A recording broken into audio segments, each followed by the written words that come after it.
కొని మనం ధ్యానించడానికి ట్రై చేద్దాం. లూకాసు వార్త 14వ అధ్యాయం. లూకాసు వార్త 14వ అధ్యాయం 15వ వచనం నుంచి 24వ వచనం వరకు మనం చదువుకుందాం ఒకసారి. లూకాసు వార్త 14వ అధ్యాయం 15వ వచనం నుంచి 24వ వచనం వరకు నేను చదువుతున్నాను, దయచేసి ఆలకించండి.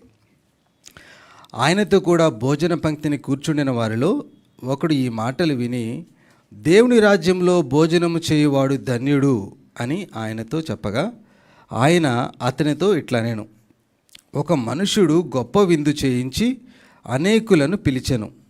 విందు కాలమందు అతడు, ఇప్పుడు సిద్ధమై ఉన్నది, రండి అని పిలువబడిన వారితో చెప్పుటకు తన దాసుని పంపెను. అయితే వారందరూ ఏక మనస్సుతో నెపములు చెప్పసాగిరి. మొదటివాడు, నేనొక పొలము కొని ఉన్నాను, అవశ్యముగా వెళ్ళి దాన్ని చూడవలెను, నన్ను క్షమింపవలెనని నిన్ను వేడుకొనుచున్నాను అనెను. మరి ఒకడు, నేను 5 జతల ఎడ్లను కొని ఉన్నాను, వాటిని పరీక్షింప వెళ్ళుచున్నాను, నన్ను క్షమింపవలెనని వేడుకొనుచున్నాను అనెను. మరి ఒకడు, నేను స్త్రీని వివాహం చేసుకున్నాను, అందుచేత నేను రాలేను అనెను. అప్పుడు ఆ దాసుడు తిరిగి వచ్చి ఈ మాటలు తన యజమానునికి తెలియచేయగా, ఆ ఇంటి యజమానుడు కోపపడి, నీవు త్వరగా పట్టణపు వీధులలోనికి సందులలోనికి వెళ్ళి బీదలను, అంగహీనులను, కుంటివారిని, గ్రుడ్డివారిని ఇక్కడికి తోలుకొని రమ్మని ఆ దాసునితో చెప్పాను. అంతటా దాసుడు, ప్రభువా, నీవు ఆజ్ఞాపించినట్టు చేసి తిని గాని ఇంకనూ చోటు ఉన్నదని చెప్పాను. అందుకు యజమానుడు, నా ఇల్లు నిన్నున్నట్లు నీవు రాజమార్గములోనికి, కంచెలలోనికి వెళ్ళి లోపలికి వచ్చుటకు అక్కడ వారిని బలవంతము చేయుము. ఏలయనగా పిలువబడిన మనుషులలో ఒకడును నా విందు రుచి చూడడు అని మీతో చెప్పుచున్నాను అనను. చిన్న ప్రార్థన చేసుకుందాం. అందరూ దయచేసి కళ్ళు మూసుకోండి, ప్రార్థన చేసుకుందాం. కృప కలిగిన తండ్రి, దయగలిగిన రక్షక, మీకు వందనాలు. ఈ యొక్క పరిశుద్ధ దినాన నీ యొక్క సంఘంతో కూడి వాక్యాన్ని ధ్యానిస్తుండగా కృపను అనుగ్రహించమని కోరుకుంటున్నాం. దేవా, పరిశుద్ధాత్మ దేవా, నీ యొక్క ఆత్మతో మమ్మల్ని నింపండి, మాతో మీరు మాట్లాడండి, మాకు మీ యొక్క వాక్యాన్ని బోధించండి, మా జీవితాలని సరిచేయండి. దేవా, నీ కొరకు జీవించే బిడ్డలుగా మమ్మల్ని మార్చమని ఈ యొక్క వాక్యాన్ని ధ్యానిస్తుండగా మీ సహాయాన్ని అర్థిస్తూ యేసుక్రీస్తు ప్రభువారి నామములో ఈ ప్రార్థన సమర్పిస్తున్నాను తండ్రి, ఆమెన్. సో మనం లూకాసు వార్తని ఒకసారి ఆలోచించుకుంటూ వస్తే, లూకాసు వార్తని లూకా గారు రాశారు. చాలామంది లూకా గారు రాశారని చెప్తారు. కొంతమంది ఏమంటారంటే దిస్ ఈజ్ అనానిమస్ అంటారు. లూకా గారు ఈ పత్రికని థియోఫిలస్ అనే ఒక వ్యక్తికి రాస్తాడు. ఈ పత్రికను అపోస్తుల కార్యాలని యాజ్ అ హోల్ కలిపి థియోఫిలస్ అనే ఒక వ్యక్తికి రాస్తాడు. ఆ థియోఫిలస్ అనే వ్యక్తి కూడా అన్నోన్. ఈ థియోఫిలస్ అంటే అర్థం ఏంటంటే దేవుడిని ప్రేమించే వ్యక్తి, గాడ్స్ లవర్ ఆఫ్ గాడ్ అని చెప్పుకోవచ్చు. సో ఆ వ్యక్తికి ఈ యొక్క పత్రికని, అంటే ఈ పత్రిక ఏంటంటే యేసుక్రీస్తు ప్రభు వారి జీవిత చరిత్రని ఒక హిస్టారికల్ రికార్డ్గా, ఒక టెస్టిమోనీ కింద లూకా రాస్తాడనమాట. లూకా యూదుడు కాదు, లూకా యూదేతరుడు, అంటే ఒక జంటైల్, అన్యుడు మనకులాగా అనమాట, యూదేతరుడు. సో ఆయన రచన అంతా కూడా ఎక్కువ అప్రెస్డ్ పీపుల్, అన్యులు, పేదవారు, వాళ్ళని మనసులో పెట్టుకొని తను రాయటానికి ట్రై చేస్తూ ఉంటాడు. తర్వాత లూకా ఒక ఫిజిషియన్. మన చర్చిలో చాలామంది డాక్టర్స్ ఉన్నారు కదా, సో లూకా కూడా ఒక ఫిజిషియన్ అనమాట. దాన్ని మనం అపోస్తుల కార్యాల్లో చూడొచ్చు. లూకా ఇంకా మన అపోస్తుడైన పౌలు గారితో కలిసి మిషనరీ జర్నీస్లో పాల్గొన్నాడు. That's all we know about Luke. ఆయన ఈ యొక్క పత్రికను రాశారు. మరి ఈ యొక్క పర్టికులర్ పత్రికలో ఈ 14వ అధ్యాయం మొదటి నుంచి కూడా 24వ వరకు కూడా అక్కడ జరిగిన సంగతుల్ని మనం ఈరోజు ఏం జరిగిందో చూడటానికి ట్రై చేద్దాం. యేసుక్రీస్తు ప్రభు వారు ఆ రోజున ఈ ఉపమానం పేరు ఏంటంటే the parable of the great banquet. మీకు ఒక విషయాన్ని మరలా చెప్పాలనుకుంటున్నాను. ఉపమానములు అంటే ఏంటంటే ఉపమానములు అనేవి యేసుక్రీస్తు ప్రభువారు అప్పుడు ఉన్న తన శిష్యులకు, తన యొక్క ఫాలోవర్స్ అర్థం అవడం కోసం రహస్యమైన దేవుని రాజ్య సంగతులు, అంటే పరలోక రాజ్యం గురించిన సంగతులు మనుషులకు అర్థం అవ్వడం కోసం ఈ లోకంలో జరిగిన సన్నివేశాలని, పరిస్థితుల్ని తీసుకొని అర్థమయ్యేలాగా ఎక్స్ప్లెయిన్ చేసేవాళ్ళు అనమాట. అవి ఉపమానాలు. ఆ ఉపమానాల్లో ఈరోజు మనం ధ్యానించబోయే ఉపమానం పేరు parable of the great banquet. తెలుగులో దీనికి పెద్ద అర్థం నాకు అంటే చేయడం రాలేదు. గొప్ప పెళ్లి విందు అనుకోండి. సో మనందరం చాలాసార్లు పెళ్లి విందులకు వెళ్తుంటాం కదా. సో ఆ పెళ్లి విందులు అన్నింటిలో కూడా చాలా గొప్ప పెళ్లి విందు అనుకోండి, చాలా గొప్ప పెళ్లి విందు. ఈ పారాబుల్ చెప్పినప్పుడు యేసుక్రీస్తు ప్రభువారు ఒక పరిసయ్యుడి ఇంటికి భోజనానికి వెళ్తారు. మీరు ఆలోచించారా? 14వ అధ్యాయం 1వ వచనం నేను చదువుతాను, చూడండి. విశ్రాంతి దినమున ఆయన భోజనము చేయుటకు పరిసయ్యుల అధికారుల్లో ఒకరి ఇంటికి వెళ్ళినప్పుడు. మీకు స్ట్రేంజ్ అనిపించిందా? భోజనం చేయటానికి యేసుక్రీస్తు ప్రభువారు పరిసయ్యుల ఇంటికి వెళ్ళారు. పరిసయ్యులు ఎవరు? పరిసయ్యులు ఎవరయ్యా అంటే అప్పటి యేసుక్రీస్తు ప్రభువారి కాలంలో యూదులు, అంటే యూదుల జాతిలో ఒక రిలీజియస్ సెక్ట్, ఒక మతపరమైన ఒక చిన్న పార్ట్ అనమాట. వీళ్ళు ధర్మశాస్త్రం మీద చాలా పట్టు కలిగిన వ్యక్తులు. యేసుక్రీస్తు ప్రభువారు ఎక్కడ వెళ్ళినా కానీ ఆయన రకరకాల ప్రశ్నలు వేసి ఇరకాటాన్ని పెట్టడానికి ట్రై చేస్తూ ఉంటారు. మీరు చూసే ఉంటారు కదా. సో వీళ్ళు మతపరమైన శక్తి, ధర్మశాస్త్రం మీద పట్టు కలిగిన వాళ్ళు, తమకు తాముగా చాలా గొప్పవాళ్ళమని ప్రూవ్ చేసుకోవడానికి ట్రై చేస్తారు. స్వనీతి పరులు. దేవుడు ఇచ్చిన ధర్మశాస్త్రానికి తమ సొంత నియమాల్ని యాడ్ చేసి ప్రజల మీద భారం మోపే వ్యక్తులు. వీళ్ళు ఒక రకంగా చెప్పాలి అంటే legalistic people, too much of rules and regulations. ఇంకా ఈ పరిసయ్యులకు యేసుక్రీస్తు ప్రభు వారికి కాన్స్టాంట్ వార్ జరిగింది. అంటే కాన్స్టాంట్ వార్ అంటే మాటల యుద్ధమే లేండి, మాటల యుద్ధం కాన్స్టాంట్గా ఉండింది. వాళ్ళు శత్రువుల్లానే మనకు కనపడతా ఉంటారు వాక్య భాగాన్ని చదువుతూ ఉన్నప్పుడు. ఎవరైనా శత్రువుల ఇంటికి భోజనానికి వెళ్తారా? యేసుక్రీస్తు ప్రభువారు పరిసయ్యుల ఇంటికి భోజనానికి వెళ్ళారు. ఎప్పుడు వెళ్ళారు? ఒక విశ్రాంతి దినాన. ఇది ఇంకా స్ట్రేంజ్. అంటే విశ్రాంతి దినాన భోజనానికి వెళ్ళటం తప్పు కాదు. విశ్రాంతి దినాన పరిసయ్యుల ఇంటికి భోజనానికి వెళ్ళటం something we have to think. విశ్రాంతి దినం అంటే ఏంటి? విశ్రాంతి దినాన్ని దేవుడు ఇశ్రాయేలీలకి ఇచ్చిన కట్టడ. విశ్రాంతి దినం రోజు యేసుక్రీస్తు ప్రభువారు త్రిత్వమైన దేవుడు సృష్టిని చేసినప్పుడు 6 రోజులు కష్టపడ్డాడు, 7వ రోజు విశ్రాంతి తీసుకున్నాడు. దాన్ని రిమెంబర్ చేసుకుంటూ ఇశ్రాయేలీలకి ఎక్సోడస్లో ఈ యొక్క విశ్రాంతి దినాన్ని మొట్టమొదటిగా ప్రవేశపెడతాడు. ఆ తర్వాత లెవిటికస్లోను, డ్యూటరానమీలోను, నంబర్స్లోను దీనికి సంబంధించిన నియమాలని యాడ్ చేస్తాడు. ఆ రోజు ఎవరు పని చేయకూడదు, ఎద్దులు అంటే మీ యానిమల్స్ కూడా పని చేయకూడదు. That's a very strict rule అనమాట. ఎవడన్నా పని చేస్తే వాడిని రాళ్ళతో కొట్టి చంపేయాలి. So there are certain rules pertaining to Sabbath. అయితే న్యూ టెస్టిమెంట్లో కూడా మనం సబ్బాత్ని మనం చూడవచ్చు. న్యూ టెస్టిమెంట్లో సబ్బాత్ రోజున అందరూ కూడా సినగోగ్స్లో, సమాజ మందిరాల్లో కూడుకొని దేవుణ్ణి ఆరాధించేవారు. అంటే చేయడానికి పని ఏమీ లేనప్పుడు ఏం చేయాలి? దేవుణ్ణి ఆరాధించాలా? అంటే అట్లని కాదు కానీ, so they are all free, so they worship the lord on that day. మనం దాన్ని చూస్తాం. ఇప్పుడు మనం చూస్తే చాలామంది కల్ట్స్ ఈ సబ్బాత్ డేని ఎక్కువ ఇది చేస్తూ ఉంటారు. లాటర్ డే సెయింట్స్ అని, సెవెంత్ డే అడ్వెంటిస్ట్ చర్చ్ అని మీరు చూస్తూ ఉంటారు. మనం కూడా సబ్బాత్ని ఫాలో అవ్వాలి, సబ్బాత్ రోజుని ఆరాధించాలి అని చెప్పేసి చెప్తూ ఉంటారు. So that is about Sabbath. So అలాంటి సబ్బాత్ రోజున పరిసయ్యుల ఇంటికి యేసుక్రీస్తు ప్రభువారు భోజనానికి వెళ్ళారు. మీరు అక్కడ ఒక విషయాన్ని గమనించాలి. వెళ్ళినప్పుడు ఏం జరిగింది? విశ్రాంతి దినాన ఒకని ఇంటిలోకి ఆయన భోజనానికి వెళ్ళినప్పుడు, 2వ పార్ట్ చదువుతున్నాను. ఆయన ఏమి చేయునో అని వారు ఆయనను కనిపెట్టుచుండిరి. What are they doing? ఏం చేస్తున్నారు? ఆయన ఏం చేస్తాడా అని కనిపెడుతున్నారు. భోజనానికి వచ్చిన వాళ్ళు ఏం చేయాలి? భోజనం చేయాలి, మాట్లాడుకోవాలి, సరదాగా ఉండాలి, అంతే కదా. ఈయనేం చేస్తున్నారు, వీళ్ళు ఏం చేస్తున్నారు? ఈ పరిసయ్యుల గుంపు ఈయనేం చేస్తాడా మేము చూడాలి అని ఆయన్ని కనిపెడతా ఉన్నాడంట. అయితే అక్కడ గమ్మత్తైన ఇంకొక విషయం జరిగింది. ఏంటి తెలుసా మీకు? ఆ యొక్క పరిసయ్యుల గుంపు భోజనానికి ఒక ప్రామినెంట్, ఈ ప్రామినెంట్ పరిసయ్యుడి గురించి కూడా నేను కొంత చెప్తాను. అక్కడ మీరు చూస్తే 1వ వచనంలోనే ఇదంతా ఉంటుందన్నమాట. పరిసయ్యుల అధికారులలో ఒకడు వీళ్ళు. ఆయన పరిసయ్యుడు కాదట, పరిసయ్యుల అధికారుల్లో కూడా. తెలుగు ఇంగ్లీష్లో ఏముంటుందంటే ప్రామినెంట్ జ్యూ అని ఉంటుంది, ప్రామినెంట్ ఫారసీ అని ఉంటుంది. సో ప్రామినెంట్ ఫారసీ, ఈయన పరిసయ్యుల్లో కూడా చాలా పేరు పొందిన వ్యక్తి అనమాట. ఈ పరిసయ్యులు అనేవాళ్ళు పేదవారిని, దిక్కులేని వారిని, పాపులని నీచంగా చూసేవాళ్ళు, వాళ్ళని దూరంగా పెట్టేవాళ్ళు.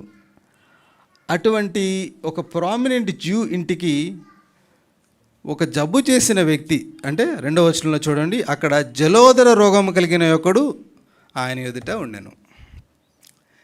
దిస్ ఇస్ అంటే నేను ఈ రోగం ఏంటని లలితని అడిగినప్పుడు ఏం లేదు, ఎడీమా అని చెప్పింది. అంటే కాళ్ళు కొంచెం వాసినాయి అనమాట. ఎవరికి? వచ్చిన కుర్రోడికి కాళ్ళు వాసినాయి అనమాట. అది జబ్బు బేసిక్గా. ఆ కాళ్ళు వాసిన వ్యక్తి ఆ పరిసయ్యుడి ఇంటికి వచ్చాడు. ఆలోచించండి, ఒక మీల్ టైంలో ఈ పరిసయ్యుడు ఎందుకు వచ్చి ఉంటాడు, ఇదే ఈ జబ్బు కలిగిన వ్యక్తి ఎందుకు వచ్చి ఉంటాడు? మనం రెండు చాయిస్లు తీసుకోవచ్చు ఇక్కడ. ఒకటి, యేసుక్రీస్తు ప్రభు వారు ఎక్కడికి వెళ్ళినా కానీ ఆయన రోగులు వెంబడించేవాళ్ళు. ఎందుకు? యేసుక్రీస్తు ప్రభు వారు స్వస్థపరిచే దేవుడు. మీరు అందరు నమ్ముతారు కదా, యేసుక్రీస్తు ప్రభు వారు స్వస్థపరిచే దేవుడు. సో కాబట్టి రోగులు ఆయన్ని వెంబడించేవాడు. మేబీ ఈ పరిసయ్యుడి ఇంటికి వచ్చినప్పుడు కూడా ఆ రోగులు ఆ రోగి ఆయన వెంబడించి ఉండొచ్చు. That is a bright side of it. And there is a darker side to it. ఏంటంటే ఈ పరిసయ్యులే కుట్ర చేసి ఈ సబ్బాతు దినాన ఈయనని ఏం చేస్తాడో. ఒకవేళ మనం ఒక రోగిని అక్కడ కూర్చోబెట్టామనుకోండి, ఈయన బాగు చేస్తాడా, బాగు చేయడా? సబ్బాతు దినాన ఏం పని చేయకూడదు కదా అని కూడా చాలామంది బైబిల్ థియాలజియన్స్ అంటారు. ఏదేమైనప్పటికీ ఇక్కడ టెక్స్ట్ సజెస్ట్ చేసినప్పుడు చూస్తుంటే దానికి టెక్స్ట్ ఎక్కువ డార్కర్ సైడ్నే సజెస్ట్ చేస్తుందేమో అనిపిస్తుంది. ఎందుకంటే పరిసయ్యులు అందరూ కూడా కన్నింగ్ ఫెలోస్, ఎప్పుడు కూడా ఇంక అదే పనిలో ఉంటారు. మా పని అవ్వట్లేదు కాబట్టి ఈయన ఎట్లయినా కానీ మేము జైల్లో పెట్టేయాలి అన్నట్లుగానే చూస్తూ ఉంటారు. సో మనం ముందుకు వెళ్దాం అనమాట. ఈ పరిసయ్యులు ఆయన్ని అక్కడ ఒక జలోదర రోగం కలిగిన వ్యక్తి కూడా ఉన్నాడనమాట. ఇప్పుడు మనం ఇక్కడ నేను ఒక విషయాన్ని మీకు చెప్పాలనుకున్నాను. ఏంటంటే మనం డార్కర్ సైడ్గా తీసుకున్నప్పుడు అది యేసుక్రీస్తు ప్రభు వారి యొక్క ప్రేమను మనం ఆలోచించుకోవడానికి అవకాశం ఉంది. అలా తీసుకోకపోయినా కూడా యేసుక్రీస్తు ప్రభు వారి ప్రేమను మనం ఆలోచించుకోవచ్చాము. ఎందుకంటే మనం శత్రువుల ఇంటికి భోజనానికి వెళ్ళటం చాలా కష్టం, మొదటి విషయం. రెండోది, శత్రువుల ఇంటికి భోజనానికి వెళ్ళిన తర్వాత కూడా వాళ్ళు మనం ఎంత ప్రేమగా ఉండాలనుకున్నా కానీ వాళ్ళు మనల్ని ఏం చేయాలనుకుంటున్నారు? ఏదో ఒకటి చేసి మనల్ని నాశనం చేయాలి అని అనుకుంటున్నారు. కానీ యేసుక్రీస్తు ప్రభు వారి ప్రేమ ఎంత గొప్పదంటే ఆయన పరిసయ్యుల్ని కలిసిన ప్రతిసారి కూడా వాళ్ళని కన్ఫ్రంట్ చేశారు. మీరు చేసేది తప్పురా భయ్ అని చెప్పారు, మీరు మారాలి అని చెప్పారు. యేసుక్రీస్తు ప్రభు వారు పరిసయ్యుల్ని ప్రేమించారు. అందుకనే వాళ్ళతో ఆయన చాలా బర్డెన్ కలిగి మాట్లాడాడు. మీరు ఎవరికైనా సువార్త చెప్తున్నారు అనుకోండి, ఎంతకాలం సువార్త చెప్పగలుగుతారు? ఎన్నిసార్లు సువార్త చెప్పగలుగుతారు? కొంతమంది వ్యక్తులకి మీరు సువార్త చెప్తున్నప్పుడు ఆ వ్యక్తులు కేర్ చేయకుండా ఇంకా నిన్ను డిగ్రేడ్ చేయడానికి, నిన్ను బంధించడానికి చూస్తున్నప్పుడు మనం ఎలా బిహేవ్ చేస్తాం? యేసుక్రీస్తు ప్రభువారు ఇక్కడ మనకు మాదిరికరంగా ఉంటున్నారు. శత్రువులను సైతం ప్రేమించడం, వాళ్ళ ఇంటికి వెళ్ళి భోజనం చేయటం, వాళ్ళకి సువార్తని చెప్పటంలో ఆయన ముందున్నాడు. అది ఒక విషయాన్ని మనం చూసుకోవాలి. రెండవది సబ్బాతు దినాన, తర్వాత మనం చదువుకుంటే సబ్బాతు దినాన ఆ వ్యక్తిని యేసుక్రీస్తు ప్రభువారు ఏం చేశారు? స్వస్థపరిచారు. ఆయన వీళ్ళేమనుకుంటారు వాళ్ళేమనుకుంటారు అని చూడలేదు. ఎందుకంటే ఆయన సబ్బాతు కంటే గొప్పవాడు. ఎవరు? యేసుక్రీస్తు ప్రభువారు సబ్బాతు కంటే కూడా గొప్పవాడు. దేవుడు ఎన్ని రోజులు పనిచేస్తాడు? అన్ని రోజులు పనిచేస్తాడు. ఆ కట్టడి ఇశ్రాయేల్కి, ఆఫ్కోర్స్ దేవుడు ధర్మశాస్త్రాన్ని నెరవేర్చాడు, అలా అని కాదు, కానీ దేవుడు ధర్మశాస్త్రం కంటే కూడా గొప్పవాడు. ఆ విషయాన్ని మనం అర్థం చేసుకోవాలి. రెండవది ఏంటంటే ఆయన కష్టాల్లో ఉన్న వారిని వదిలిపెట్టే దేవుడు కాదు. ఆ యొక్క రోగం కలిగిన వ్యక్తిని ఆయన హీల్ చేసి పంపించేస్తారు. అప్పుడు మూడో వచనం నుంచి మనం చూస్తే యేసుక్రీస్తు ప్రభువారే డైలాగ్ స్టార్ట్ చేస్తారు. ఏం స్టార్ట్ చేశారు? విశ్రాంతి దినాన స్వస్థపరచుట న్యాయమా కాదా? అంటే మళ్ళీ ఒకటి మనం ఆలోచించాలి. యేసుక్రీస్తు ప్రభువారు హృదయాలు ఎరిగిన దేవుడు. ఏంటది? హృదయాలు ఎరిగిన దేవుడు. నువ్వేం మాట్లాడకపోయినా కానీ నువ్వేమనుకుంటున్నావో ఆయనకి తెలుస్తూ ఉంటుంది. కాబట్టి మనం మనసులో ఏమనుకుంటున్నాం కూడా జాగ్రత్తగా ఉండాలి. ఓకే, సో వీళ్ళు మనసులో ఏమనుకుంటున్నారో ఆయనకి తెలుసు. సో ఆయన డైలాగ్ స్టార్ట్ చేసి ఏమన్నాడు? విశ్రాంతి దినాన హీలింగ్ చేయడం కరెక్టా తప్ప అని అడిగారు అనమాట. అప్పుడు దానికి ఆన్సర్ కూడా ఆయనే చెప్పాడు. ఏం చెప్పాడు? మీలో ఎవడైనను గాడిదనైనను ఎద్దైనను గుంటలో పడిన ఎడల విశ్రాంతి దినమున దానిని పైకి తీయడా అని వారిని అడిగను. ఈ మాటలకు వారు ఉత్తరము చెప్పలేకపోయిరి. వాళ్ళ దగ్గర ఆన్సర్ ఉందనుకోండి, ఏం చేసేవాళ్ళు? వెంటనే ఆన్సర్ చెప్పేసేవాళ్ళు. ఆయన్ని నువ్వు చెప్పింది తప్పు అని చెప్పడానికి ట్రై చేసేవాళ్ళు. వాళ్ళ దగ్గర ఆన్సర్ లేదు. మనం ఇక్కడ పరిసయ్యుల యొక్క హిపోక్రసీని చూస్తాం. ఏంటది? పరిసయ్యుల యొక్క హిపోక్రసీ అంటే వేషధారణ. వాళ్ళు చేసుకోవచ్చు, కానీ ప్రజలు చేయకూడదు. ఇది చాలా పెక్యూలియర్ బిహేవియర్. ఎవరిలో? పరిసయ్యుల్లో. మార్క్స్ వార్తలు యేసుక్రీస్తు ప్రభువారు 5వ అధ్యాయంలో ఏమంటాడంటే, వేషధారులారా అని డైరెక్ట్గా అంటాడు. ఎవరిని? పరిసయ్యుల్ని. సున్నం కొట్టిన సమాధుల్లాగా ఉన్నారు మీరు అంటాడు. అంటే ఈ వేషధారణ స్వభావం అనేది పరిసయ్యుల జీవితంలో చాలా లోపలికి పేరుకుపోయి ఉండిపోయిందనమాట. ఇది మనం ఆలోచిస్తే క్రైస్తవులుగా మనం కూడా దీన్ని ఒక అప్లికేషన్ పాయింట్ లాగా తీసుకువచ్చాము. అంటే మనం తప్పు చేసినప్పుడు మనం చాలా అన్న చెప్తూ ఉంటాడు కదా చాలాసార్లు మెసేజ్ల్లో, మనం తప్పు చేసినప్పుడు ఏమో చాలా ఈజీగా ఉంటాం అనమాట. అదే తప్పు మన కళ్ళ ముందు ఇంక వేరేవాడు చేశాడు అనుకోండి, ఇంకా వాడు అయిపోయాడే. వాడి జీవితం బర్బాద్ చేసిందాక కూడా మనం నిద్రపోం అనమాట. అట్లా ఉంటాం మనం. అదే వేషధారణ. So the application point for today is, మనం తప్పు చేసినప్పుడు చాలా కటువుగా మన మీద మనం ఉండాలి. వేరే వాళ్ళు తప్పు చేసినప్పుడు ప్రేమ చూపిస్తూ we have to go easy on them. పరిసయ్యుల్లాగా వేషధారుల్లాగా మనం ఉండకూడదు. ముందుకెళ్తే ఆయన భోజనానికి వెళ్ళి ఏం చేశాడు? ఒక్కసారి తేరి చూశాడు. ఏం తేరి చూశాడు? అక్కడ ఎవరెవరు కూర్చుని ఉన్నారు, ఎక్కడ కూర్చొని ఉన్నారు, టేబుల్ మీద ఏమేమి ఉన్నాయి అంతా కూడా చక్కగా అబ్జర్వ్ చేశారు. అబ్జర్వ్ చేస్తే ఏముందంటే అక్కడ కొన్ని అగ్రపీఠాలు ఉన్నాయంట. ఏమున్నాయి? తెలుగులో అగ్రపీఠాలు అని ఉన్నాయి. ఇంగ్లీష్లో ఏమని ఉంటుంది అంటే హై ప్లేసెస్ అని ఉంటుంది. ఏముంటుంది? High places. అంటే పరిసయ్యులు ఇంట్లో భోజనానికి ఎవరినైనా పిలిచినప్పుడు కొన్ని విఐపి చైర్స్, వివిఐపి చైర్స్ కూడా వేస్తారనమాట. సో ఈ విఐపి చైర్స్ అక్కడ యేసుప్రభు వారికి కనపడ్డాయి అనమాట. ఈ పరిసయ్యులందరూ పోయి ఎక్కడ కూర్చున్నారు?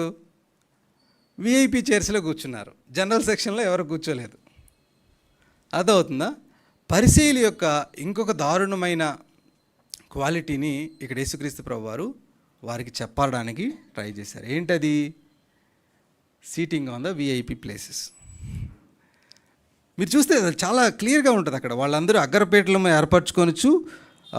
ఏర్పరచుకుంటూ చూసి ఆయన వారితో ఈ ఉపమానం చెప్పాను. ఆ హై ప్లేసెస్ని చూసి ఆయన వారికి మళ్ళా ఒక ఉపమానం చెప్పాడు. అది దీనత్వం, తగ్గింపు స్వభావాన్ని గురించిన ఉపమానం. నేను ముందే చెప్పాను కదా, ఉపమానాలు ఎందుకు చెప్తారు? పరలోక రాజ్యంలో విషయాలు ఎలా జరుగుతాయి, పరలోక రాజ్యంలో పరిస్థితులు ఎలా ఉంటాయి అనే దాన్ని ఎక్స్ప్లెయిన్ చేయడం కోసం భూలోకంలో ఉన్న పరిస్థితులను తీసుకొని ఉపమానాలు చెప్తారనమాట. అక్కడ జరిగిన సన్నివేశాన్ని ఉద్దేశించి యేసుక్రీస్తు ప్రభువారు ఒక చిన్న ఉపమానాన్ని ఇక్కడ చెప్పారు. ఆ ఉపమానం ఏంటంటే, మీలో ఎవరైనా సపోజ్ విఐపి చైర్స్లో కూర్చున్నారనుకోండి, ఆ ఇంటి ఆయన వచ్చేసేసి, బాబు నువ్వు విఐపి కాదు, కొంచెం జనరల్ సెక్షన్కి వెళ్ళి కూర్చోమ్మా అన్నాడు అనుకోండి. అప్పుడు ఏమవుతుంది? మన పరువు పోతుంది కదా. అంతే కదా, అందరూ చూస్తూ ఉంటారు కదా. అదే నువ్వు జనరల్ సెక్షన్లో కూర్చున్నావు అనుకోండి, అప్పుడు ఆయన వచ్చి బాబు నువ్వు విఐపి, వచ్చి విఐపి చైర్లో కూర్చోమ్మా అన్నాడు అనుకోండి, అందరూ మనల్ని చూస్తూ ఉంటారు. అప్పుడు మన వాల్యూ పెరుగుతుంది కదా. యేసుక్రీస్తు ప్రభువారు వాళ్ళకి ఏం చెప్పాడంటే, మిమ్మల్ని మీరు తగ్గించుకోండి, జనరల్ సెక్షన్లో కూర్చోండి. పరలోక రాజ్యానికి వచ్చినప్పుడు నేను మిమ్మల్ని విఐపి చైర్స్లో కూర్చోబెడతా. భూలోకంలో ఉన్నప్పుడు ఏం చేయండి? తగ్గించుకోండి, వినయంగా కలిగి ఉండండి అని మాట్లాడతాడు. మనం ఒకసారి దీన్ని లోకానికి అప్లై చేసుకొని చూద్దాం. లోకంలో విఐపి చైర్స్లో ఎవరు కూర్చుంటారు? పొలిటీషియన్స్ కూర్చుంటారు, హై ర్యాంక్ ఆఫీసర్స్ కూర్చుంటారు. చాలామంది ఉన్నారు కదా మన చర్చిలో హై ర్యాంక్ ఆఫీసర్స్. సో వాళ్ళు కూర్చుంటారు. అంటే వీళ్ళని ఎవరైనా కిందకి దిగండి అని చెప్తారా? అయిపోయాడే చెప్పాడంటే కదా. ఈ లోకంలో ఎవరు అలా చెప్పలేరు, కానీ పరలోకంలో దేవుడు అంటే దేవుడికి అల్టిమేట్ అథారిటీ ఉంటుంది కదా. సో దేవుడు ఈజీగా చెప్పేస్తాడు, ఒరే బాబు నీది విఐపీ చైర్ కాదు, నీది జనరల్ సెక్షన్ అని. ఇక్కడ మనం విధేయత గురించి వినయం గురించి నేర్చుకోవాలి, తగ్గింపు స్వభావం గురించి నేర్చుకోవాలి. ఎవరు విఐపీ చైర్స్లో కూర్చోడానికి ఇష్టపడతారు? గుర్తింపు కోరుకునేవాళ్ళు. ఎవరు? నన్ను అందరూ గుర్తించాలి, నేను చాలా తెలివైనని అందరూ అనుకోవాలి, నాకు చాలా డబ్బు ఉందని అందరూ అనుకోవాలి అని అనుకునేవాళ్ళు ముందుకొచ్చి కనపడటానికి ఇష్టపడతా ఉంటారు. అంటే నేను ఇది అందరికీ ఈ లక్షణాలు అట్లా ఉంటాయని కాదు, కానీ ఎక్కువసార్లు గర్వంగా ఉండాలనుకునే వాళ్ళు, హెచ్చించుకోవాలనుకునే వాళ్ళకి ఈ లక్షణాలు మనకు కనపడతా ఉంటాయి. This is a bad quality. Jesus Christ confronted it. Pride, అదేవిధంగా హై ప్లేసెస్లో ఉండడం. సో ఈరోజు మనం ఇంకొక పాయింట్ కూడా ఆలోచించాలి. ఏంటది? మనల్ని మనం తగ్గించుకోవాలి. తర్వాత ముందుకెళ్దాం. ఇక్కడ మనం చూసుకుంటే ఏం జరిగింది, ఇక్కడ వినయం గురించి, హ్యూమిలిటీ గురించి దేవుడు ఒక చిన్న ఉపమానాన్ని చెప్పారు. Humility is the hall mark of a Christian. మనం చాలాసార్లు మన చర్చిలో అన్న చెప్పినప్పుడు విన్నాం, చాలాసార్లు విన్నాం. Humility is real hall mark of a Christian. అది లేకపోతే చాలా కష్టం. యేసుక్రీస్తు ప్రభు వారి జీవితంలో చాలా గొప్పగా, అంటే అన్ని క్వాలిటీస్ చాలా గొప్పగా కనపడతాయి ఆయనే, because he is an absolute. Humility is much more higher. మనకు తెలుసు, దాని గురించి నేను వివరించాల్సిన పని మీకు లేదు. సో తర్వాత భాగంలో ఆయన మళ్ళా తెరిచూశాడు. ఏం తెరిచూశాడు? నిద్రపోతున్నారు బామ్మగారిలాగా? లేదు కదా, లేదు కదా. Okay, very good. ఏం తెరిచూశాడు? అక్కడికి వచ్చిన పరిసయ్యుల్ని అందరినీ కూడా తెరిచూశాడు. ఆ యొక్క భోజన పంక్తిని మళ్ళీ ఒకసారి చూశాడు. చూస్తే ఏమర్థమైందంటే అక్కడ ఉన్నోళ్ళు అందరూ కూడా పరిసయ్యులు, డబ్బున్నోళ్ళు, హై ర్యాంక్ ఆఫీసర్స్ వాళ్ళే ఉన్నారు. మళ్ళా ఆయనకి ఇది కూడా తప్పే కదా అని అనిపించింది. హై ర్యాంక్ ప్లేసెస్లో కూర్చున్నారు, అది తప్పని దానికి ఒక ఉపమానం చెప్పారు. అక్కడ ఉన్నోళ్ళు అందరూ కూడా బాగా డబ్బున్నోళ్ళు, తెలివి ఉన్నోళ్ళు, పేరున్నోళ్ళే ఉన్నారు. పేదోళ్ళు, దీనులు, రోగులు వీళ్ళెవరు లేరు. అప్పుడు మళ్ళా ఆయన ఒక చిన్న స్టోరీ వాళ్ళకి చెప్పాడు. ఏంటని? మీరు ఇంట్లో పార్టీ ఇస్తున్నారు కదా, భోజనం పెడుతున్నారు కదా, నాకు భోజనం పెట్టినప్పుడు మీరు ఎవరిని పిలిచారు? మీ స్టేటస్కి తగ్గిన వాళ్ళనే పిలిచారు. మీ స్టేటస్కి తగిన వాళ్ళనే పిలిచారనుకోండి, నెక్స్ట్ ఏం జరుగుతుంది? మళ్ళీ వాళ్ళ ఇంట్లో భోజనాలు పెట్టినప్పుడు మిమ్మల్ని పిలుస్తారు. చెల్లుకు చెల్లు అయిపోయింది. అర్థమవుతుందా మీకు? అందుకనే మీరు ఏం చేయాలి? మీరు భోజనాలు పెట్టినప్పుడు ఇంట్లో మీ స్టేటస్కి తగిన వాళ్ళని పిలవకుండా పేదల్ని పిలవండి, రోగుల్ని పిలవండి, దిక్కులేని వాళ్ళని పిలవండి. వాళ్ళు అనుకోండి మీకు తిరిగి మళ్ళీ భోజనం పెట్టలేరు. అర్థమవుతుందా మీకు? వాళ్ళు మీకు తిరిగి భోజనం పెట్టలేరు. అప్పుడు మీకు రిటర్న్ పార్టీ ఎవరిస్తారో తెలుసా? నేనిస్తా. ఎక్కడిస్తాను? పరలోకంలో ఇస్తా. ఇక్కడ ఇంకొక గొప్ప సత్యాన్ని యేసుక్రీస్తు ప్రభువారు మన ముందు, అంటే వాళ్ళ ముందు ఉంచడానికి చాలా ట్రై చేశారు. ఏంటంటే మనం ఎవరితో సోషలైజ్ అవుతున్నాం, మన లైఫ్ ఎవరితో సోషలైజ్ అవుతుంది, మనల్ని మనం ఎలా ట్రీట్ చేసుకుంటున్నాం అనేది ఒకసారి ఆలోచించుకోవాలి. చాలామంది చెప్పా కదా ఇందాకట్లానే, నా తాహతకు తగ్గట్టు ఉన్నారా, నేను వీళ్ళతో సోషలైజ్ అవుతున్నాను, నాకున్నంత జ్ఞానం వీళ్ళకుందా, వీళ్ళతో సోషలైజ్ అయితే నా గురించి ఎవరు ఏమనుకోరు కదా. We look for people.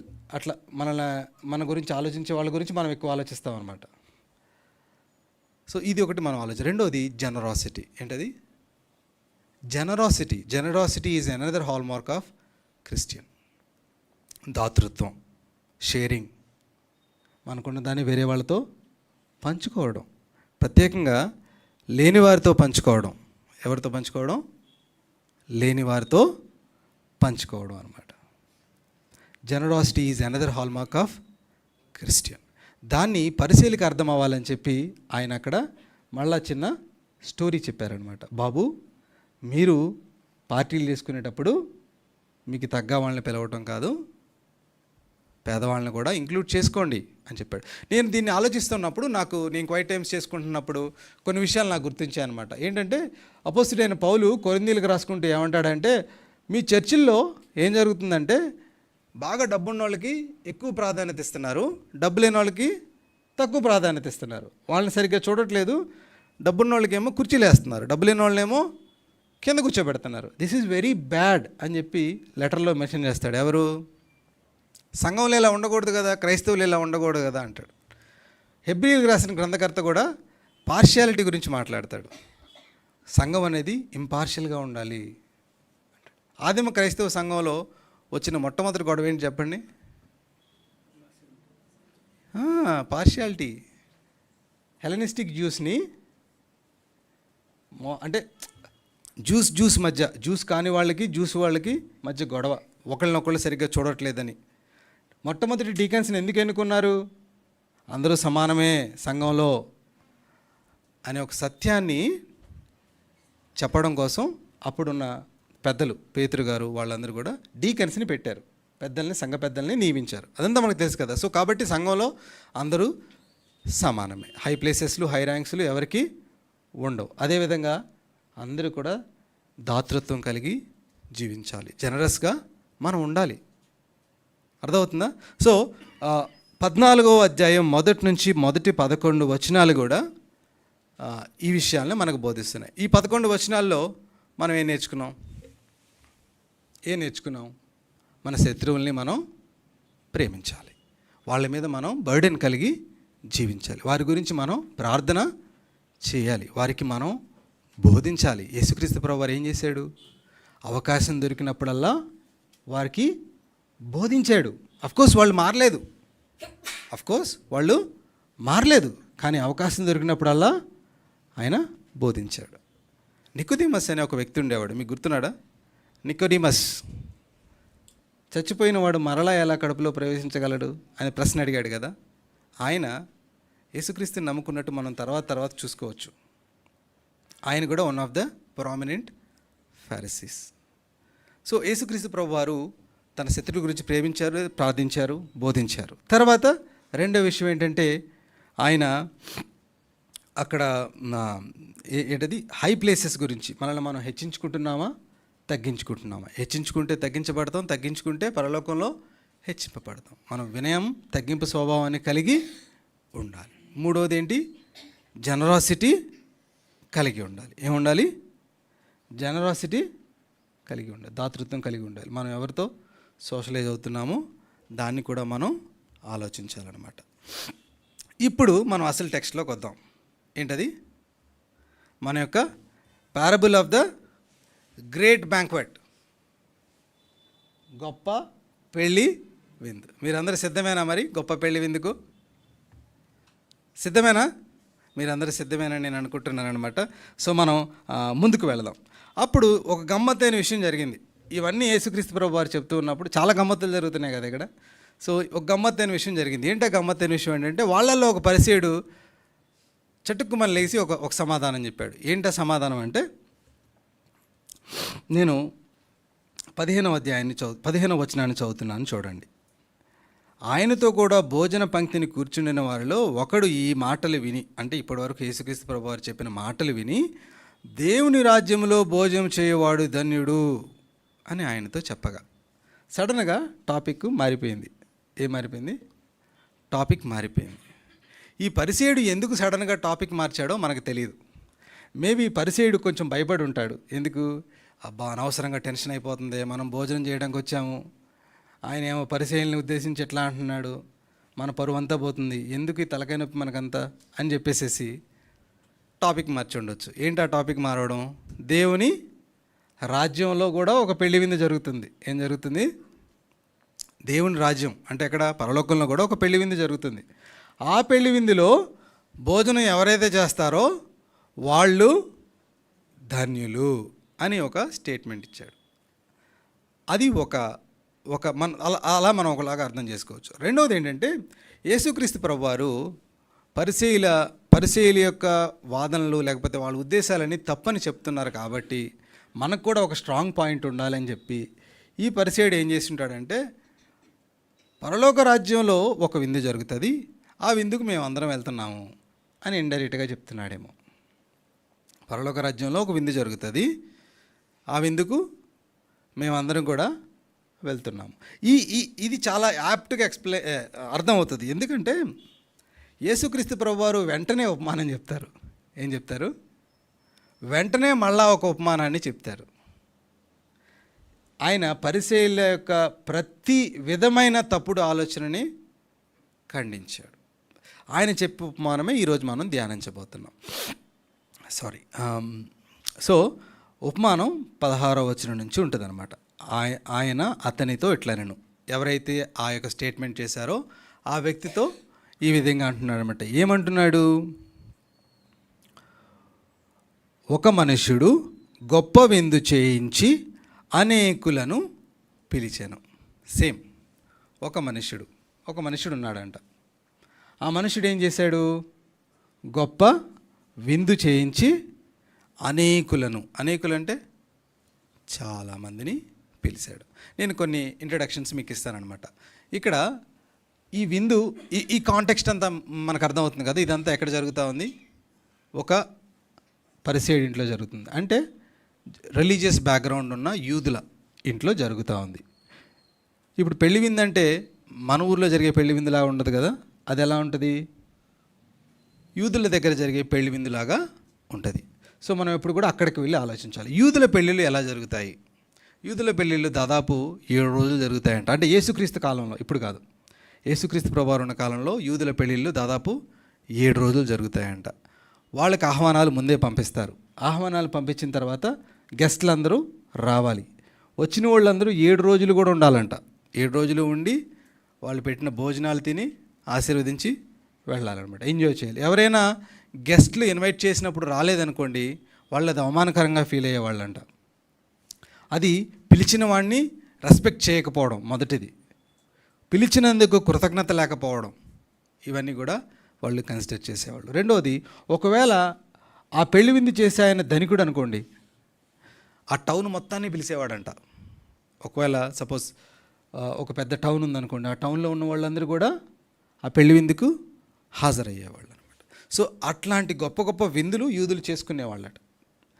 మరి వాళ్ళ దగ్గర ఎన్ని డబ్బులు ఉన్నాయో నాకైతే తెలీదు. ఒకసారి పెళ్లి చేసుకుంటేనే మన డబ్బులన్నీ అయిపోతాయి. అదే ఒక్కరోజు పెళ్లి చేసుకుంటేనే. 7 రోజులు పెళ్లి చేసుకున్నాం అనుకోండి, ఇంకా కష్టం. Okay, let's not go there. ఇక్కడ ఏం జరిగిందంటే విందు ఆయన చేశాడు. మనం కొన్ని విషయాలు ఈ యజమాని గురించి కూడా ఆలోచించాలి. ఏంటా ఈ విషయాలంటే, ఈ యజమాని డబ్బున్నాడు. నార్మల్గా ఆలోచిద్దాం. ఈ యజమాని డబ్బున్నాడు, ప్రేమ కలిగిన వ్యక్తి. అందరిని ఎవరు పిలుస్తారు? ప్రేమ ఉన్నోళ్ళే పిలుస్తారు కదా. ప్రేమ లేని వాళ్ళు ఏం చేస్తారు? అఫ్కోర్స్ డబ్బు కూడా ఉండాలనుకోండి. ప్రేమ ఉంటేనే సరిపోదు, డబ్బు కూడా ఉండాలి అందరిని పిలవడానికి. ఓకే, సో ఈయన జనరస్ మ్యాన్, రిచ్ మ్యాన్. ఆయన గొప్ప విందు చేసి అనేక మందిని ముందుగానే పిలిచాడనమాట. విందు సిద్ధమైపోయిన తర్వాత ఏం చేశాడు? తన యొక్క సర్వెంట్స్ని పిలిచాడు. సర్వెంట్స్ని పిలిచి ఏం చేశాడు? బాబు, విందు రెడీ అయిపోయింది, మనం ఎవరెవరికైతే ఇన్విటేషన్స్ ఇచ్చామో వాళ్ళందరినీ పిలుచుకొని రండి అని చెప్పి పంపించాడు అనమాట. పంపించినప్పుడు వాళ్ళు వెళ్ళి ఎవరెవరి దగ్గరికి అయితే ఇన్విటేషన్స్ ఇచ్చారో వాళ్ళ దగ్గరికి వెళ్ళి చెప్పడం మొదలేశారు. ఏమని చెప్పడం మొదలేశారు? విందు రెడీ అయిపోయింది, దయచేసి విందుకు రండి అని చెప్పడం మొదలేశారు. అందులో ఒక 3 పెక్యులర్ వ్యక్తుల్ని యేసుక్రీస్తు ప్రభువారు ఇక్కడ ప్రస్తావించారు. ఈ 3 వ్యక్తులు చాలా వింత వ్యక్తులు. మనం చూసుకుంటే వీళ్ళ ఆన్సర్స్ మనం అబ్జర్వ్ చేస్తే మనం ఒకసారి చదువుదాం, చాలా బాగుంటుంది. అయితే వారందరూ ఏక మనస్సుతో నెపములు చెప్పసాగిరి. ఏం చెప్పసాగిరి? నెపములు అంటే ఇంగ్లీష్లో ఎక్స్క్యూజెస్. మేము రాము అని చెప్పడానికి రీజన్స్ చెప్తున్నారనమాట. ఏక మనస్సుతో, ఎట్లా? ఏక మనస్సుతో ఘంటాపదంగా మేము రాము అని చెప్తున్నారనమాట. అంటే రైటర్ అలా రాశాడు, ఎందుకంటే వాళ్ళ ఆన్సర్స్ అన్నీ ఒకేలా ఉంటాయన్నమాట. మొదటి వాడు ఏం చెప్పాడంటే, నేను ఒక పొలం కొని ఉన్నాను. ఏం చేశాడు? ఒక పొలం కొన్నాను, అవశ్యంగా వెళ్ళి దాన్ని చూడాలి. ఏమనుకుంటున్నాడు? పొలం కొన్నాను, నేను వెంటనే వెళ్ళి ఆ పొలాన్ని చూడాలి అన్నాడు. రెండో వాడు ఏమన్నాడు? నేను ఎద్దులను కొన్నాను, ఆక్సన్. ఏం కొన్నాడు? ఎద్దులు. అంటే పూర్వకాలంలో వ్యవసాయం అంతా ఎద్దులతోనే చేసేవాళ్ళు కదా. సో మేబీ ఎద్దులను కొన్నాను, వాటిని నేనేం చేయాలి? అవి పనిచేస్తున్నాయా లేదో చూడాలంట. మూడో వాడు ఏమన్నాడు? నేను ఇప్పుడే పెళ్లి చేసుకున్నాను. ఏం చేసుకున్నాను? ఇప్పుడే నేను ఒక స్త్రీని వివాహం చేసుకున్నాను, నేను రాలేను అని ముగ్గురు కూడా సమాధానం చెప్పారు. వీళ్ళ సమాధానాల్లో మనకేమర్థం అవుతుందంటే వీళ్ళు అస్థిరులైన మనుషులు. ఏంటిది? స్థిరత్వం లేని వాళ్ళు, ఫికిల్ మైండెడ్ పీపుల్. ఒకసారి వస్తామంటారు, ఒకసారి రామంటారు. వాళ్ళకి ఏదైనా పని తగిలిందనుకోండి, మధ్యలో ఫటామని ఇచ్చిన మాటని వదిలేస్తారనమాట. తర్వాత కృతజ్ఞత లేని వాళ్ళు. ఏం లేని వాళ్ళు? కృతజ్ఞత లేని వాళ్ళు. ఓకే, ఎందుకని కృతజ్ఞత లేని వాళ్ళు? విందు యజమాని వాళ్ళని ఇన్వైట్ చేశాడు. ఎక్కడికి ఇన్వైట్ చేశాడు? విందుకి ఇన్వైట్ చేశాడు. అప్పుడు వస్తామని చెప్పాడు. చాలా ఏర్పాట్లు చేసి ఉంటాడు కదా. వీళ్ళకి ఆ మాత్రం కృతజ్ఞత ఉండాలి కదా. కనీసం వీళ్ళకి కనపడిస్తే సరిపోతుంది కదా, ఎంత బిజీగా ఉన్నా కానీ. కృతజ్ఞత లేదు. రెండోది, వీళ్ళ సమాధానాలు చూడండి, ఎంత రెక్లెస్ కేర్లెస్ యాటిట్యూడో. వీళ్ళు చాలా ఒక రకమైన పీపుల్ అనమాట. ఇప్పుడు మనం ఈ యొక్క కాంటెక్స్ట్ని మళ్ళొకసారి అబ్జర్వ్ చేయడానికి ట్రై చేద్దాం. వీళ్ళు ముగ్గురు మేము రామన్నారు, అంటే ఆహ్వానించబడిన వాళ్ళు మేము రాము అని అన్నారనమాట. అదే విషయాన్ని దాసుడు వెళ్ళి యజమానుడికి చెప్తాడు. యజమానుడికి చెప్పగలను, యజమానుడికి ఏమవుతుంది? కోపం వస్తుంది. ఫస్ట్ బాధపడి ఉంటాడు, ఆ తర్వాత కోపం వస్తుంది. యజమానుడు ఎంత డిటర్మిన్డ్గా ఉన్నాడంటే తన విందు వేస్ట్ అయిపోకూడదు అని చెప్పేసేసి దాసుల్ని పిలిచి, మీరు వెళ్ళండి, మీరు వెళ్ళి ఎవరైతే దీనులు, పేదవారు, కాళ్ళు లేనివారు, గుడ్డివారు, అడుక్కునేవారు, మీకు ఎవరు కనపడితే వాళ్ళని తీసుకొని వచ్చి విందులో కూర్చోబెట్టండి అని అడుగుతాడు అన్నమాట. వాళ్ళు వెళ్ళిపోయి వెంటనే వీళ్ళందరినీ తీసుకొచ్చి విందులో కూర్చోబెడతారు. తర్వాత ఏం జరుగుతుంది? అయినా కానీ ఇంకా చాలా చాలా ప్లేస్ ఉందన్నమాట. అప్పుడు మళ్ళీ ఏం చెప్తాడు? మళ్ళీ మీరు వెళ్ళి విలేజ్లోకి వెళ్ళండి, కంట్రీ సైడ్ వెళ్ళండి, మీకు ఎవరు కనపడితే వాళ్ళనే రమ్మని బతిలాడండి. Compel them. ఇంగ్లీష్లో ఏమంటాడు తెలుసా? కంపెల్ దెమ్ టు కమ్ అంటాడు. స్ట్రేంజర్స్ అయినా సరే పర్లేదు, వాళ్ళని ఏం చేయాలి? మీరు వాళ్ళని రమ్మని మీరు బతిలాడి తీసుకొని రావాలంట. సో వాళ్ళు వెళ్ళి అలా చేస్తారనమాట. ఇప్పుడు ఈ ముగ్గురు వ్యక్తులు రాలేదు, కానీ చాలామంది పిలవబడని వాళ్ళు ఆ విందులోకి వచ్చారు. That is the story, that is the parable. అక్కడ జరిగింది అదనమాట. మనం ఒకసారి ఈ యొక్క ఎక్స్క్యూజెస్ని ఆలోచించడానికి ట్రై చేద్దాం. ఏంటది? ఎక్స్క్యూజెస్. వీళ్ళు ముగ్గురు 3 ఎక్స్క్యూజెస్ చెప్పారు కదా. ఈ ఎక్స్క్యూజెస్ని ఆలోచించడానికి ట్రై చేద్దాం. నిన్నటి దినాన ముందు ఇది చెప్తాను. వీళ్ళు పెళ్ళికి పిలవబడినప్పటికీ, విందు రెడీ అయినప్పటికీ ఏమైంది? వాళ్ళ జీవితంలో కొంత మార్పు వచ్చింది, వాళ్ళ పరిస్థితుల్లో కొంత మార్పు వచ్చింది. అంతే కదా. అంతకుముందు పొలం లేదు, మనోడు ఇన్విటేషన్ పంపించే టయానికి పొలం అన్నాడు. అంతకుముందు ఎద్దులు లేవు, ఇన్విటేషన్ వచ్చే టయానికి ఏముంది? ఎద్దులు ఉన్నాయి. అంతకుముందు భార్య లేదు, ఇన్విటేషన్ వచ్చే టయానికి ఏముంది? భార్య ఉందన్నమాట. అంటే వాళ్ళ జీవితంలో కొంత మార్పు వచ్చింది. నేను చాలా బ్రైట్ సైడ్ చెప్తున్నాను, వీళ్ళంత మంచోళ్ళేం కాదు. ఓకేనా? ఇది చాలా బ్రైట్ అప్లికేషన్ అనమాట. ఇది నాకు కూడా తట్టలేదు. ఇది ఒక కామెంటేటర్ చాలా గొప్పగా రాశాడు, నాకు చాలా బాగుంది అనిపించింది, అందుకని మీకు చెప్తున్నాను అనమాట. ఏంటంటే వాళ్ళ జీవితంలో మార్పు వచ్చింది. మార్పుని ఉపయోగించుకొని వాళ్ళు ఇప్పుడు సాకులు చెప్పడం మొదలేశారు. నేను వావిలాలలో ఒక డిటి క్యాంప్ జరుగుతుంటే బైబిల్ స్టడీ తీసుకోవడానికి వెళ్ళాను, జీబీఎస్. అందులో శిష్యత్వం గురించిన ఒక బైబిల్ స్టడీ నేను తీసుకున్నాను అనమాట. లూకాసు వార్తల నుంచే తీసుకున్నాను. 9వ అధ్యాయం 57 నుంచి 62 వరకు 3 శిష్యులు ఉంటారు. యేసుక్రీస్తు ప్రభువాన్ని మేము కూడా మిమ్మల్ని వెంబడిస్తాం ప్రభువా అని వస్తారనమాట. అందులో ఒక ఇద్దరేమో వస్తారు, ఒక ఆయన్నేమో యేసుక్రీస్తు ప్రభువారు నన్ను వెంబడించు అని పిలుస్తారు. వాళ్ళు 3 కూడా సిమిలర్ సాకులు చెప్తారు. ఆ సాకుల్ని కన్ఫ్రంట్ చేసేటప్పుడు మనం రెండో వాడు ఏమంటాడంటే, మా నాన్న వెళ్ళి నేను పాతిపెట్టి వస్తాను అంటాడు. నన్ను వెంబడించు అని యేసుక్రీస్తు ప్రభు వారంటే ఆయన ఏమంటాడంటే, నేను వెళ్ళి మా నాన్న పాతిపెట్టి వస్తాను అంటాడు. అంటే యూదులకి తల్లిదండ్రులను పాతిపెట్టాలనే సామాజిక బాధ్యత ఉంటుందన్నమాట. ఆ తర్వాత ఆస్తి పంపకాలు కూడా జరుగుతాయనుకోండి, అది తర్వాత సంగతి. అయితే మనం బ్రైట్ సైడ్లో ఆలోచించుకుంటున్నప్పుడు మన బాధ్యతలు నెరవేర్చడం కూడా గొప్ప విషయమే. అయితే దేవుడు పని చేయాల్సి వచ్చినప్పుడు, దేవుడికి మనం కమిట్మెంట్ ఇచ్చిన తర్వాత, నేను నీ శిష్యుడిగా ఉంటాను, నేను నీ బిడ్డగా ఉంటాను, నీకోసం పనిచేస్తాను, నీలా జీవించడానికి ట్రై చేస్తాను, నీలా మారటానికి నేను ఉండాలనుకుంటాను అని మనం దేవుడికి ఒక కమిట్మెంట్ ఇచ్చిన తర్వాత మన జీవితంలో ఖచ్చితంగా మార్పులు వస్తాయి.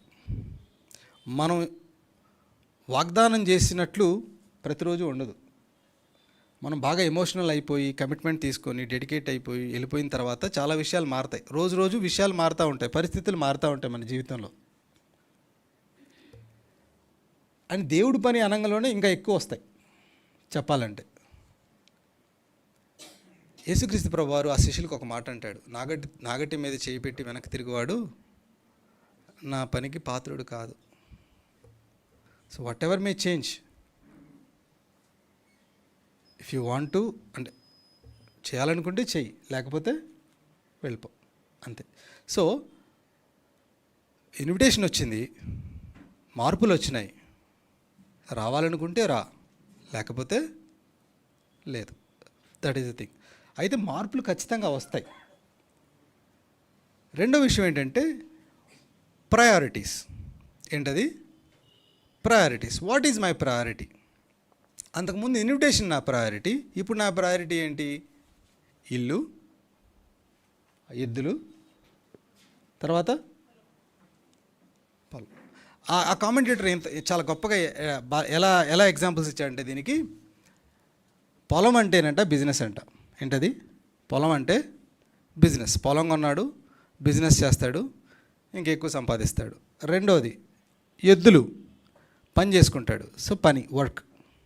మూడోది ఏంటి? పెళ్ళి, స్త్రీ, family. These are the 3 areas మన లైఫ్లో కూడా.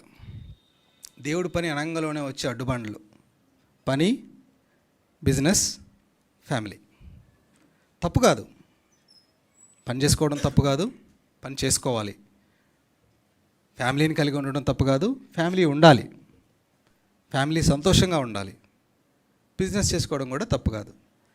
కానీ వాట్ ఈజ్ ప్రయారిటీ? అప్పుడు నేను అది చదివిన తర్వాత నా లైఫ్ని ఒకసారి నేను ఆలోచించుకున్నాను.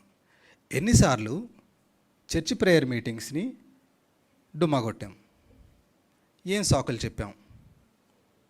ఆలోచిస్తే ఇవే ఉంటాయి. పనుంది, పని అవ్వట్లేదు, స్ప్రింట్ అవ్వట్లేదు, చేయాలి, పని చేయాలి, సబ్మిట్ చేయాలి.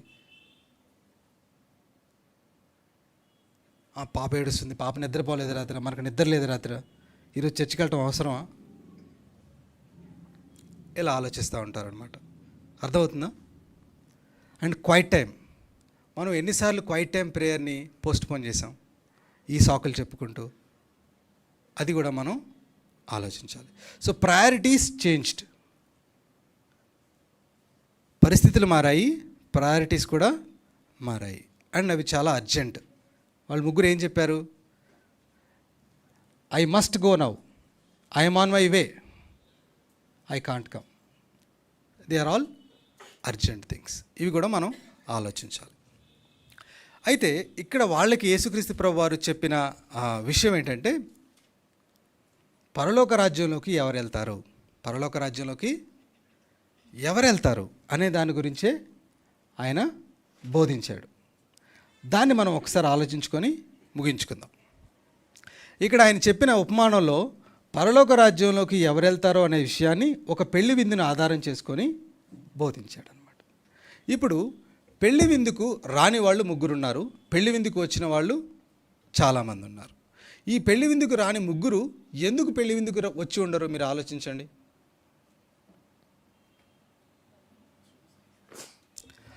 సో నేను ఆలోచించినప్పుడు నాకు కొన్ని విషయాలు గుర్తొచ్చాయి. ఒకటి ఏంటంటే, బేసిక్గా పెళ్లి విందు అంటే ఏమీ లేదండి, రక్షణ. ఏంటది? రక్షణ ఇన్విటేషన్ వాళ్ళకి వచ్చింది, వాళ్ళు తిరస్కరించారు. వేరే వాళ్ళకి, దీనులకి, అభాగ్యులకి వచ్చింది, వాళ్ళు దాన్ని యాక్సెప్ట్ చేసి లోపలికి వెళ్ళారు. చాలామంది స్ట్రేంజర్సు, అసలు ఎవరో తెలియని వాళ్ళు. దీన్ని మనం ఎలా అర్థం చేసుకోవచ్చు అంటే, మనం ఫస్ట్ చదవంలోనే మనకు ఒక థాట్ వచ్చేస్తుంది. ఏంటంటే ఫస్ట్ రక్షణ యూదులకు అనుగ్రహింపబడింది, యూదులు దాన్ని తిరస్కరించారు. అప్పుడు అది అన్యులకి, దీనులకి, అభాగ్యులకి ఇవ్వబడింది. ఇది మనకు ఫస్ట్ వచ్చే ఐడియా. దాన్ని మనం కరెంట్ వరల్డ్కి అప్లై చేసుకొని చూస్తే ఏమవుతుంది? రక్షణ అందరికీ రెడీలీ అవైలబుల్ కదా. ఇండియాలో కూడా అందరు రక్షణ పొందొచ్చు. అర్థమైందా? అవునా కదా? కానీ చాలామంది తిరస్కరిస్తారు. రక్షణ వద్దు మాకు, దేవుడు మాకు వద్దు అని చెప్పి చాలామంది చేస్తూ ఉంటారు. దాన్ని మనం ఆలోచించాలి. ఎందుకు దేవుడి దగ్గరికి రావడానికి ప్రజలు ఇష్టపడరు? ఎందుకు రక్షణ పొందడానికి ప్రజలు ఇష్టపడరు? మొదటిది పాపం. ఏంటది? Very very important thing. మనుషులు లోకానికి ఎంత మమేకమైపోయారంటే, లోకం లేకపోతే బతకలేము, పాపం లేకపోతే బ్రతకలేము. ఈ ముగ్గురు వ్యక్తులు కూడా అంతే. లోకంతో ఎంత మమేకమైపోయారు అంటే, మనం అలా ఆలోచిస్తే వాళ్ళు పాపాన్ని వదిలిపెట్టి జీవించలేకపోతున్నారు. ఒకవేళ యేసుప్రభు వారిని నమ్ముకుంటే నేను ఈ పాపం చేయలేనేమో, యేసుప్రభు వారిని నమ్ముకుంటే నేను ఆ పని చేయలేనేమో, భయం. ఇది యేసుక్రీస్తు ప్రభు వారి దగ్గరికి మనం రాకుండా ఆపేస్తుంది. రెండవది అపరాధ భావన. ఏంటది? అపరాధ భావన. పాపం చేస్తాంగా, పాపం చేస్తే ఊరుకుంటుందా? ఏమవుతుంది? లోపల నువ్వు తప్పు చేశావు అని మనసు దోషారోపణ చేస్తూ ఉంటుంది. నువ్వు ఈరోజు తప్పు చేసావు, ఇది చాలా తప్పు, నువ్వు నాశనం అయిపోతావు, నువ్వు చాలా తప్పు చేస్తున్నావు అని అపరాధ భావన మనల్ని తుంచేస్తూ ఉంటుంది. మన గత జీవితం మనల్ని తుంచేస్తూ ఉంటుంది. నాలాంటి ఒక వ్యక్తిని కూడా దేవుడు కాపాడతాడా? ఇన్ని పాపాలు చేశానే, ఇంత దుర్మార్గుడినే నేను, నాలాంటి ఒక వ్యక్తికి కూడా దేవుడు రక్షణ ఇస్తాడా అనే ఒక డైలమా, ఒక క్వశ్చన్ మార్క్ యేసుక్రీస్తు ప్రభు వారి దగ్గరికి రాకుండా ప్రజల్ని ఆపుతుంది. ఇంకొక విషయం ఏంటంటే సెల్ఫ్ రైచియస్నెస్. ఏంటది? పరిసయ్యులకు ఉందే. ఇప్పుడు మనం ఎవరి గురించి మాట్లాడుతున్నాం? ఎవరింట్లో ఉన్నాం? పరిసయ్యుల ఇంట్లో ఉన్నాం. Self righteous people. మాకు దేవుడు అవసరం లేదు, మేము ధర్మశాస్త్రాన్ని పాటిస్తున్నాం, మేము పరలోకానికి పోతాం, మేము చర్చికి వస్తున్నాం, మేము క్రిస్టియన్ ఫ్యామిలీలో పుట్టాం, మాకు పాటలు వచ్చు, వాక్యాలు వచ్చు, మెమరీ వర్సెస్ వచ్చు. మీకు తెలియని కూడా మాకు తెలుసు. మేము పరలోకం పోతున్నాం. ఎక్కడికి పోతున్నారు? మెస్సయ్య అని ఆయన వస్తాడు, మమ్మల్ని పరలోకం తీసుకుపోతాడు. సెల్ఫ్ రైచియస్ పీపుల్ చాలామంది ఉంటారు. ఇది చాలా పెద్ద కేటగిరీ. చర్చిలకు వస్తారు కానీ రక్షణ పొందరు. రక్షణ అవసరం లేని బ్రతుకులు, దేవుడు అవసరం లేని బ్రతుకులు. సో ఈ కేటగిరీలు బ్రాడ్గా మనకి కనపడతా ఉంటాయి. అయితే దేవుడి యొక్క ఇన్విటేషన్, రక్షణ యొక్క ఇన్విటేషన్, వెడ్డింగ్ బ్యాంక్వెట్ యొక్క invitation, it is available for all. అందరికీ, ఎవరికైనా సరే, నువ్వు ఏ కేటగిరీలో ఉన్నా కానీ that is available for all. యేసుక్రీస్తు ప్రభువారు ఈ లోకంలో జీవించినప్పుడు అనేక మంది పాపులు రక్షణ పొందారు. సమరయ స్త్రీ గుర్తుందా? రక్షణ పొందలే. ఎంత భయంకరమైన పాపి అని అనుకోవచ్చు. జక్కయ్య ట్యాక్స్ కలెక్టర్, అందరూ చీ చీ చీ అనేవాళ్ళు ట్యాక్స్ కలెక్టర్స్ని. రక్షణ పొందలా? నేను రక్షణ పొందలా? మన చర్చిలో చాలామంది రక్షణ పొందలా? దేవుడు ఎంత ఘోరమైన పాపినైనా కానీ రక్షిస్తాడు. ఆ బ్యాంక్వెట్కి ఎవరు వచ్చారో చూడండి. అసలు సెల్ఫ్ రైచియస్ పీపుల్ రాలేదు. దీనులు, ఒక్క పూట భోజనం లేని వాళ్ళు, పాపులు, సమాజం చేత, పరిసయ్యుల చేత నీచులు అనిపించుకున్న వాళ్ళు, ఊరికి దూరంగా పడవేయబడిన వాళ్ళు, స్ట్రేంజర్స్ అంటే ఏలియన్స్ అంటే వీళ్ళందరూ వచ్చారనమాట అక్కడికి. దేవుడు వాళ్ళందరినీ తీసుకున్నాడు. అసలు ఆ బ్యాంక్వెట్ ఎంత బ్యూటిఫుల్గా ఉంటుందో ఆలోచించండి. దేవుడిచ్చే బ్యాంక్వెట్, దేవుడిచ్చే పెళ్లి విందు. వాళ్ళ లైఫ్లో కనీసం ఒక పూట భోజనానికి కూడా నోచుకునేవాడు దేవుడిచ్చే విందులో పాల్గొన్నాడు. What a golden opportunity. The same opportunities before అస్.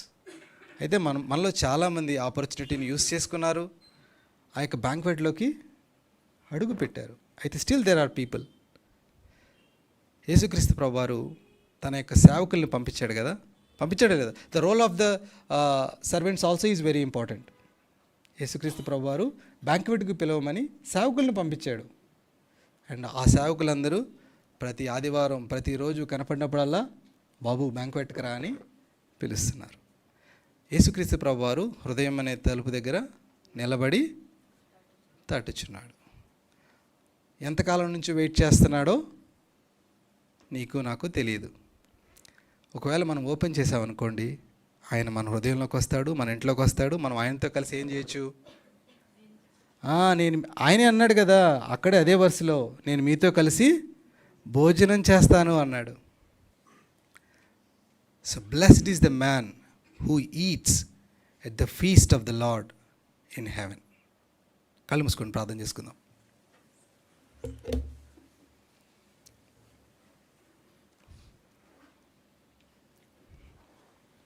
ఒకసారి మనం ఆలోచించుకుందాం, మనం ఈరోజు ఏం నేర్చుకున్నామని. యేసుక్రీస్తు ప్రభువారు తన తండ్రి దేవాతి దేవుడైన దేవుడు తన కుమారుని ఈ లోకానికి మన రక్షణ నిమిత్తం పంపించాడు. రక్షణ మనకి readily available as a banquet. మన అందరికీ ఆహ్వానాలు పంపించబడ్డాయి. ఇంకా మనం ఎందుకు ఆ ఆహ్వానాన్ని అందిపుచ్చుకోలేకపోతున్నామో ఒకసారి ఆలోచించండి. ఇంకా పాపం చేత, అపరాధ భావన చేత, ఇంకా రకరకాల సమస్యల చేత మనం రక్షణ పొందడానికి వెనకడుగు వేస్తున్నట్లయితే మనం ఒకసారి ఆలోచించాలి. బ్యాంక్వెట్ అయిపోతుంది. There is an expiry date. ఆ బ్యాంక్వెట్ని పిలిచిన యజమాని బ్యాంక్వెట్ అయిపోయిన తర్వాత ఎవరిని బ్యాంక్వెట్కి రానివ్వడు, ఆ పెళ్లి విందుకు రానివ్వడు. కాబట్టి మనం ఆలోచించాలి. There is an expiry date for the invitation. Today is the day of salvation, Bible says. Now is the time. ఈ బ్యాంక్వెట్లో కూడా ఉంది, come, everything is ready now. అంతా సిద్ధపరచబడి ఉన్నది. Taste and see that the lord is good. రుచి చూచి ఎరగండి దేవుడు మంచివాడని కీర్తనాకారుడు రాశాడు. ఆ బ్యాంక్వెట్ని ఒక్కసారి రుచి చూడండి. You will taste. ఆ బ్యాంక్వెట్ చాలా గొప్పగా ఉంటుంది. మీ జీవితాలను దేవుడికి సమర్పించుకోండి, రక్షణ పొందండి. రెండవదిగా మన జీవితాలను మరొకసారి మనం ఆలోచించుకుందాం. రక్షణ పొందిన బిడ్డలంగా దేవుడు సేవకు మనల్ని పిలిచినప్పుడు ఆ బ్యాంక్వెట్కి అనేక మందిని పిలవడానికి మనం ఎంతగా ప్రయత్నిస్తున్నాం? ఆ యజమానుడి దగ్గర ఎలా పనిచేస్తున్నాం? వినయం కలిగి ఉన్నామా? జనరాసిటీ కలిగి ఉన్నామా? హ్యూమిలిటీ కలిగి ఉన్నామా? హిపోక్రైట్స్గా ఉన్నామా? ఆలోచించండి. కృప కలిగిన తండ్రి, దయగలిగిన రక్షక, మీకు వందనాలు. మరొకసారి మా జీవితాలతో సూటిగా మాట్లాడినందుకు వందనాలు తండ్రి. నీ కుమారుడైన యేసుక్రీస్తు ప్రభువారు ఈ లోకానికి రాకపోయి ఉంటే మాకు వెడ్డింగ్ ఇన్విటేషన్ లేదు ప్రభువా. We would have been destitutes తండ్రి. రోడ్ల మీద అడుగు తింటూ ఉండేవాళ్ళం. మాకొక గమ్యం, మమ్మల్ని పెళ్ళికి విందుకు పిలిచేవాళ్ళే లేకుండా పోయేవాళ్ళు. ప్రభువా, thanks to your son Jesus Christ. రక్షణ మాకు అనుగ్రహించినందుకు వందనాలు తండ్రి. దేవా, నీ యొక్క పనివారుగా, నీ బిడ్డలుగా మేము ఇంకా ఆత్మీయతలో ముందు వెళ్ళడానికి సహాయం చేయండి. హ్యూమిలిటీని ధరించుకోవడానికి సహాయం చేయండి. జనరాసిటీ కలిగి ఉండడానికి సహాయం చేయండి దేవా. హిపోక్రసీని దూరం చేసుకోవడానికి కృప చూపించండి. పరిసయ్యుల మాదిరి కాకుండా నీ శిష్యులుగా మేము మారడానికి సహాయం చేయండి. మా జీవితాల్లో వచ్చిన మార్పులు, ఇబ్బందులు, పరిస్థితులను